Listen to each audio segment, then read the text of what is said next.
હર હર મહાદેવ મિત્રો, આજે છે સેટરડે નાઇટ એટલે આપણે નીકળી ગયા છે રખડવા માટે. તો ફાઇનલી મિત્રો નીકળી ગયા છે આપણે રખડવા માટે અને આજે જવાનું છે આપણે સિંધુ ભવન. આ ભાઈ કે નહીં જવા દઉં, સાલે કો છોડુંગા નહીં. રસ્તામાં જોઈ લીધી છે આપણે ઘોડાગાડી જોઈને આપણને પણ થયું કે આપણે પણ એક લઈ લેવી જોઈએ. तेरा बाप यहाँ छोड़कर गया था कि तेरी माँ?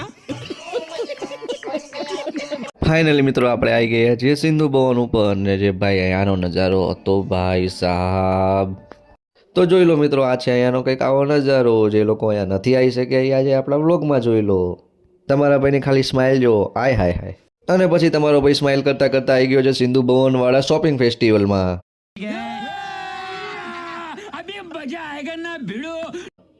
તો ફાઇનલી મિત્રો આપણે આવી ગયા છીએ અંદર ને કંઈક આ રીતનું છે અંદર ડેકોરેશન. હવે મિત્રો આપણે આપણા મિત્રો જોડે અંદર લઈ લીધી છે એન્ટ્રી ને હવે આગળ જોઈએ આપણને શું શું જોવા મળે છે. અંદર આવ્યા તો આપણને દેખાઈ ગઈ છે પાનની દુકાન ને આપણે ખાઈ લીધું છે પાન અને આવી રીતનું કંઈક ફોટો સેશન પણ કરી શકાય છે. અને અહીંયા ઓલમોસ્ટ 90% વસ્તુ ગર્લ્સ અને લેડીઝની જ છે મિત્રો, એટલે જોડે લઈને આવો તો ધ્યાન રાખજો. વાત તો સહી હે. અને મિત્રો આ છે આપણા આખા અમદાવાદનો મેપ. કયો એરિયા કઈ સાઈડ આવેલો છે, કઈ દિશામાં આવેલો છે બતાવવા માટે આ મેપ અહીંયા બનાવેલો છે. પછી હવે આપણે નીકળી ગયા છીએ બહાર. પછી બધા કે આપણે જવું છે હવે અર્બન ચોક. અર્બન ચોકમાં હતી બહુ ભીડ એટલે પછી આપણે આવી ગયા છીએ ફ્રિસ્બીમાં. આજે તો અહીંયા પણ હતું બહુ રસ એટલે આપણે ફાઇનલી નીકળી ગયા છીએ ઘરે જવા માટે. આપણે મળીએ હવે કાલના વ્લોગમાં. હર હર મહાદેવ.